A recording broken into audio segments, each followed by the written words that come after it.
Halo teman-teman, apa kabar? Kembali lagi bersama saya Yuri Sakalivi pada mata kuliah dasar pemrograman. Sebelumnya kita sudah menginstal aplikasi yang akan kita gunakan, yakni Python dan code editor kita, Visual Studio Code. Jika teman-teman belum menginstal programnya atau aplikasinya, silakan teman-teman simak dulu pada pertemuan pertama. Jika sudah, yuk kita mulai pertemuan 2 kali ini yang akan membahas tentang sintaks dasar Python. Kita mulai perkuliahannya.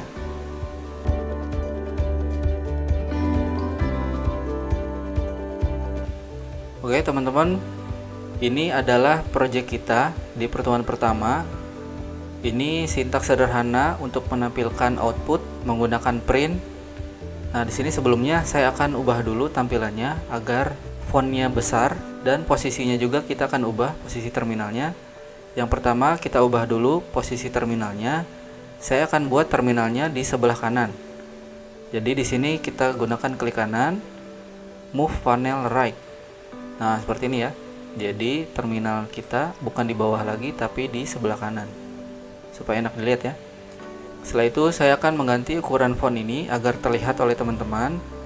Sebetulnya bisa menggunakan file preferences setting, kemudian ada di ini font size 14 ya.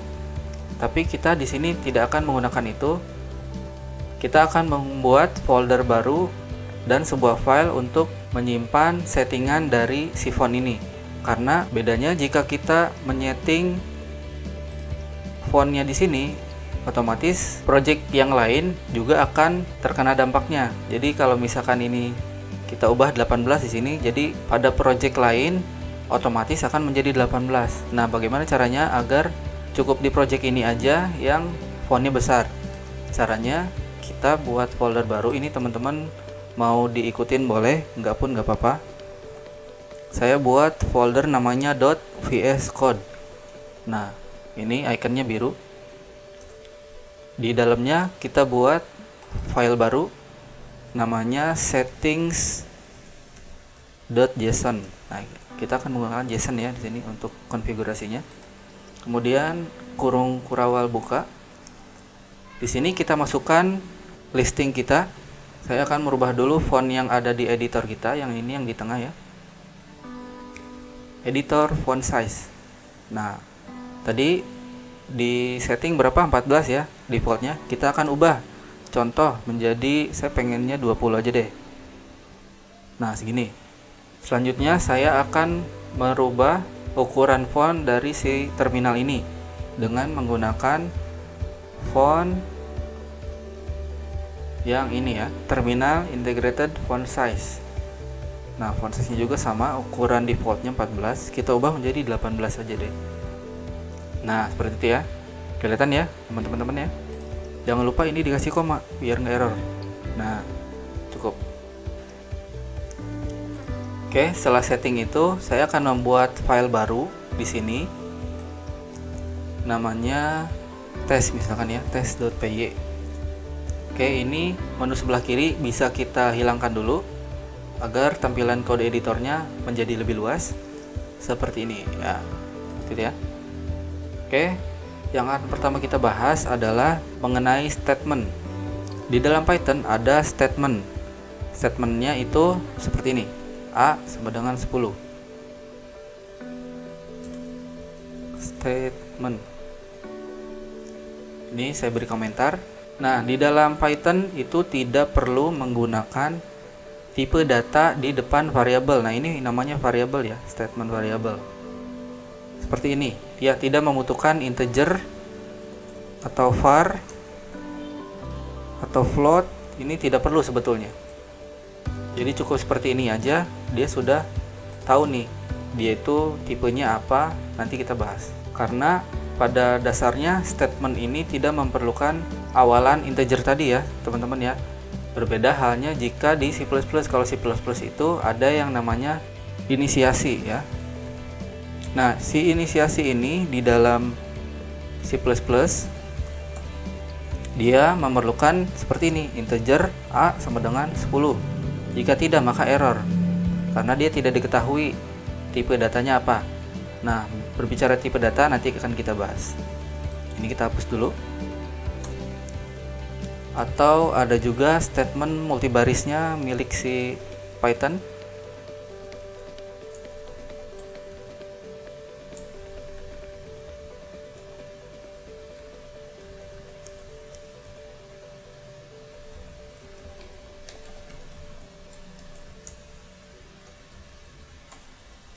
Nah, ini statement multibaris kita akan buat misalkan A sama dengan panjang 1 ditambah ini panjang 2 tambah ini tambah panjang 3. Ini gini ya. Jadi ini sama saja seperti A sama dengan panjang 1 tambah panjang 2 tambah panjang 3. Hanya bedanya ini kita menggunakan statement multibaris menggunakan slash terbalik. Jadi ini sebetulnya seperti ini, teman-teman. Nah, sama aja. Ini juga salah satu fungsi dari statement, yakni statement multibaris si Python. Kemudian saya akan bahas tentang komentar. Nah, ini adalah salah satu komentar ya. Ini komentar satu baris. Ini komentar satu baris. Nah, ada juga nih komentar yang multibaris menggunakan kutip 2 sebanyak 3 kali dan diapit juga kutip 2 sebanyak 3 kali. Nah, ini kita bisa menggunakan komentar beberapa baris.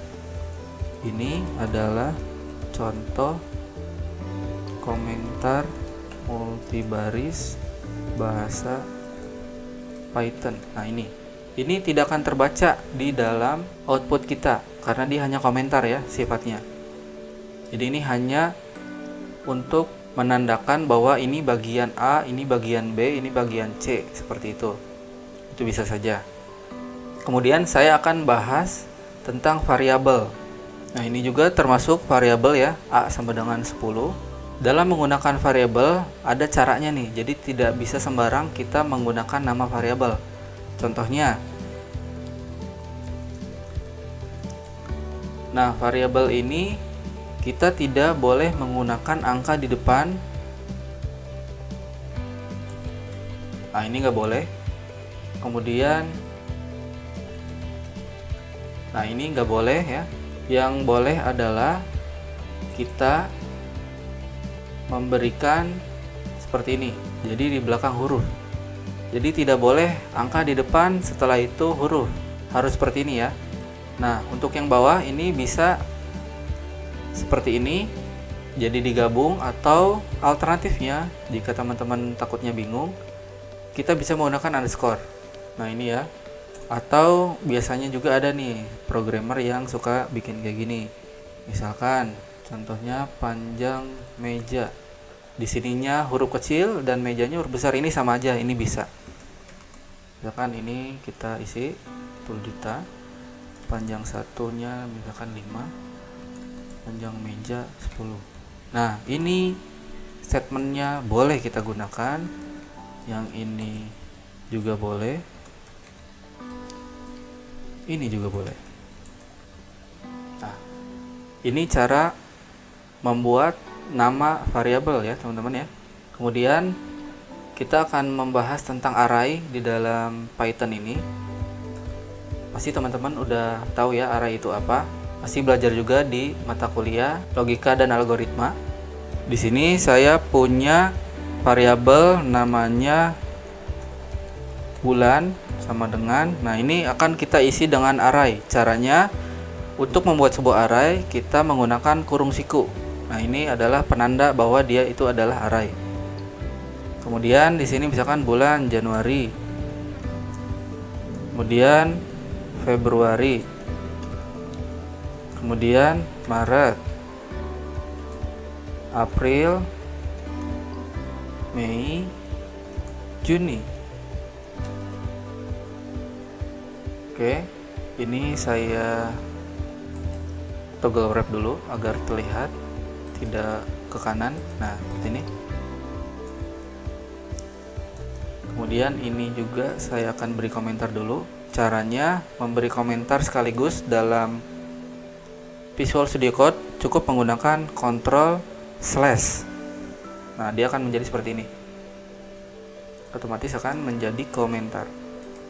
Nah, kita akan panggil array ini. Teman-teman tahu array itu cara pemanggilan gimana? Cara pemanggilannya dalam Python itu seperti biasa, print. Di sini kita panggil nama variabelnya. Pasti kalau gini error. Kenapa? Karena dia bentuknya array. Kalau array dia indeks keberapa yang mau dipanggil. Nah, indeks dalam array atau lari, ini array itu seperti lemari. Lemari itu kan banyak ya, ada laci 1, laci 2, laci 3 sampai seterusnya. Nah, laci itu kita bisa isi dengan sebuah nilai. Seperti ini, Januari, Februari, Maret sampai Juni. Nah, itu adalah nilai dari si array-nya, dari indeksnya masing-masing. Caranya, kalau array itu dimulai dari angka 0 indeksnya. Jadi angka 0 ini adalah Januari, 1 Februari, 2 Maret, 3 April, 4 Mei, dan 5 Juni. Nah, kita akan coba nih. Kita akan print bulan 0 dulu deh. Kita save. Jangan lupa ininya diberi komentar dulu agar tidak terbaca bahwa dia adalah codingan. Kita run Python-nya. Nah, bener ya, Januari nih. Atau kita ganti deh jadi 3. Berarti yang muncul apa nih? Bulan apa yang muncul? Nah, betul.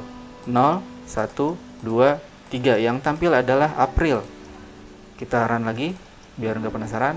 Nah, benar ya, April ya. Jadi seperti itu cara penggunaan array dalam Python ya, teman-teman ya. Oke, ini saya hilangkan lagi komentarnya dengan cara Ctrl/ ya. Nah, ini. Nah, setelah itu saya akan membahas tentang tipe data nih, teman-teman nih. Tipe data. Sebetulnya banyak tipe data yang bisa kita gunakan, tapi yang paling familiar dan yang paling sering digunakan oleh seorang programmer hanya beberapa. Yang pertama, kita akan bahas string dulu deh. String.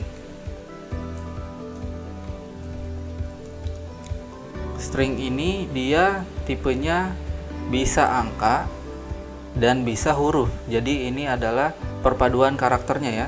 Bisa angka dan bisa huruf. Kalau string dia menggunakan kutip 2.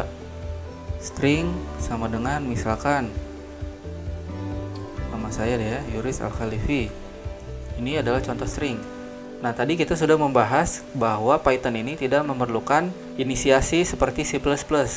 Yang di depannya ada integer, char, dan lain-lain. Caranya adalah kita bisa mengeceknya melalui ini. Kita menggunakan perintah print. Tipe string adalah tipe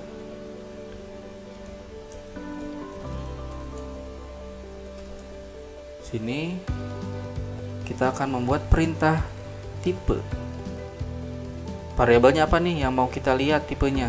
Kita akan membuat string ya. Copy di sini. Lalu di sini kita kasih string di sini. Oke, kita save. Ini kita beri komentar dulu agar tidak muncul di dalam hasil output kita. Nah, kita langsung running tipe datanya. Nah, Yuris Al-Khalifi tipe string adalah tipe ini, atau jangan gitu deh ya,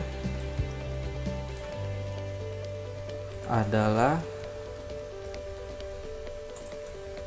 tipe data ini misalkan ya. Nah, ini kan banyak nih teman-teman ya. Kalau teman-teman udah banyak seperti ini, biar kita nggak pusing, teman-teman bisa hapus ini nih dengan cara kita di terminal menggunakan CLS. Kita perbesar dulu. Nah, kita langsung enter. Nah, dia otomatis bersih ya, biar nggak pusing kita. Nah, sebetulnya ada juga cara untuk merun file tanpa menggunakan ini, tanpa menggunakan run Python dengan cara mengklik. Ya, ini kita bisa menggunakan terminal. Caranya kita ketik Python, nama filenya apa yang mau dijalankan. Kebetulan sini namanya test.py ya. Kita enter. Nah, ini ya. Yuris Al-Khalifi adalah tipe data string. Nah, ini string ya. Selanjutnya, saya akan membuat tipe data integer. Integer itu tipe data yang hanya angka, tidak bisa huruf. Jadi kalau angka di sini di dalam program Python-nya tidak usah menggunakan kutip 2. Jadi cukup 10. Kita akan print lagi, tapi sebelumnya di sini kita kan udah punya print string adalah tipe data type string. Nah, di sini kita nggak usah ngetik 2 kali. Kita bisa duplikat si baris ini, si satu baris print ini menggunakan shift alt bawah. Nah, nanti dia otomatis akan menduplikat ya. Keren kan? Nah, setelah itu kita akan pindahkan ke bawah. Tidak usah di cut, di paste, kita bisa menggunakan shortcut alt bawah. Nah, seperti itu ya. Wih, teman-teman udah jadi master nih sekarang ya. Sekarang saya ganti dulu nih, ini stringnya karena ini masih bawaan ya. Karena di sini saya mempunyai 2 variabel string yang sama, kita mau ganti jadi integer semua. Kita bisa merubahnya sekarang sekaligus. Caranya memblok si string ini dan shortcut Ctrl D. Nah, otomatis dia ini akan terblok juga nih. Kita tinggal ganti deh integer. Nah, seperti itu ya. Keren ya.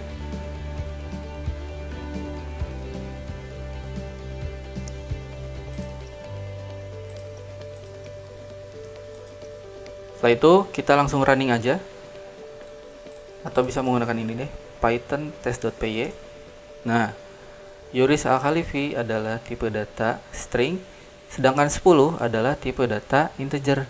Jadi dia otomatis udah mengetahui ya. Tipe data lainnya yang akan saya buat adalah float. Float itu angka juga, tapi dia mempunyai koma di belakangnya. Contoh 10,5. Nah, koma di sini kita menggunakan titik ya. Ini saya duplikat lagi, shift alt bawah, kemudian alt bawah 2 kali. Kita ubah integernya ini, Ctrl D, kita akan ganti dengan float. Nah, seperti itu. Kita save, jangan di run dulu, kita buat satu lagi. Namanya boolean. Boolean itu sifatnya kondisi, true dan false. Jadi teman-teman bisa menggunakannya dalam statement kondisi ya. Boolean sama dengan true. Kita duplikat lagi, alt shift bawah, kemudian alt bawah 2 kali. Ini kita ganti juga menjadi boolean. Kita save. Kita lihat nih bener atau enggak nih tipenya boolean atau bukan. Kita run Python test.py. Nah, Yuris Al-Khalifi adalah tipe data string, 10 adalah tipe data integer, 10,5 adalah tipe data float, dan true adalah tipe data boolean. Nah, itu adalah tipe data yang paling sering digunakan ya teman-teman ya. Nah, kemudian kita beralih ke input data. Nah, di Python juga ada cara untuk menginput data. Jadi input data ini bisa kita gunakan dalam terminalnya. Jadi misalkan kita membuat masukkan NIM Anda. Nah, nanti teman-teman bisa mengisi NIM teman-teman di dalam terminal ini. Seperti itu ya. Itu fungsinya input data. Nah, input data di sini di dalam Python kita buat dulu variabelnya, misalkan tinggi badan. Ini juga bisa ya kalau variabel, sama dengan input. Ini kita masukkan captionnya dulu, masukkan tinggi badan Anda.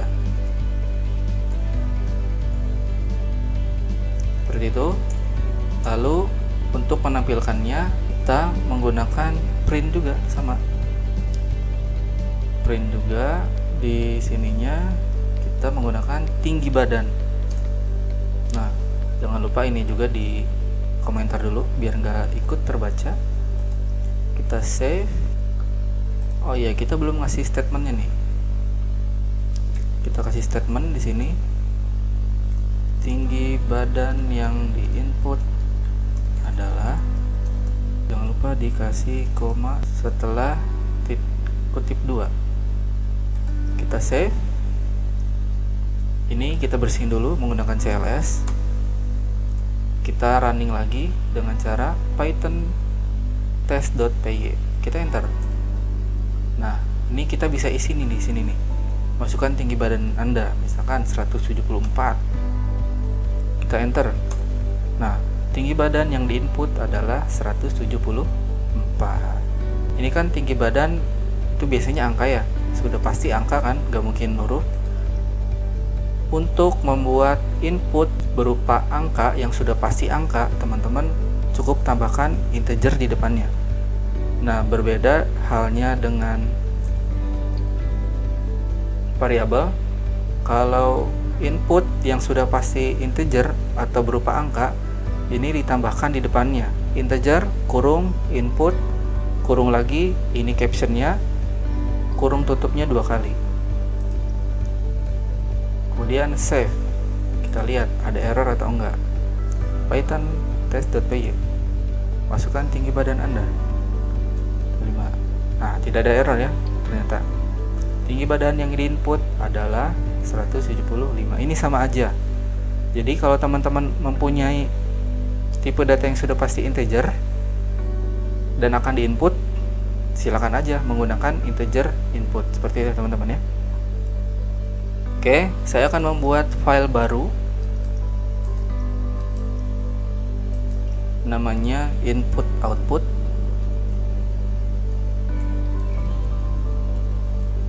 .py ya. Jangan lupa kita hide lagi ininya. Kita akan membuat input name ya di sini. Saja name sama dengan integer input, karena name biasanya ini angka ya. Input apa nih captionnya, silakan masukkan name Anda itu. Kemudian saya juga mau nambahin misalkan nomor urut ini maksudnya nomor absen ya, nomor absen deh ya, begini, nomor absen, integer input, silahkan masukkan nomor absen. Atau biar enggak integer semua, kita yang name-nya hapus aja ya integernya. Kita akan bedakan yang satu integer, yang satu string. Oke. Setelah itu saya buat pemisahnya dulu biar agak terlihat. Pemisahnya ini pemisah ya. Kita tinggal cetak name yang Anda masukkan adalah, jangan lupa kalau kita mau manggil variabel diberi koma, kemudian nama variabelnya apa, name, sini name. Kemudian biar nggak usah kita ngetik lagi seperti biasa, kita akan menggunakan shift alt bawah. Nah, seperti itu. Kemudian nomor absen yang Anda masukkan adalah, ini kita ganti dengan nomor absen. Ini saya toggle wrap dulu biar tulisannya ke bawah. Oke, sudah, kita save. Kita cek dulu apakah ada error atau enggak. Ini kita bersihkan lagi tampilannya. Kita running melalui terminal, berarti kita ganti filenya. Kalau tadi kita menggunakan test.py, sekarang kita input output.py. Berarti perintahnya adalah, teman-teman masih ingat, python input output.py. Oke, ini cara menjalankan filenya ya. Kita enter. Nah, silakan masukkan NIM Anda. Misalkan, nah, silakan masukkan nomor absen. Oh, ini belum rapi ya, nanti kita akan rapikan. Nomor absennya misalkan 10. Kita enter. Nah, tidak ada yang error ya. NIM yang Anda masukkan adalah sekian, nomor absen yang Anda masukkan adalah 10. Ini kita rapikan. Kita save, kita bersihkan dulu, kita running lagi. Python input output.py. Nah, teman-teman jika mau menjalankan perintah sebelumnya yang sudah diketik, tinggal teman-teman mencet atas aja. Kita enter, masukkan NIM Anda, masukkan nomor absen 10. Nah, seperti ya. Ini adalah contoh input output dari penggunaan program Python. Oke, itu dulu pembahasan kita pada pertemuan 2 kali ini. Kita akan melanjutkan pada pertemuan berikutnya. Jadi, sampai jumpa di pertemuan berikutnya.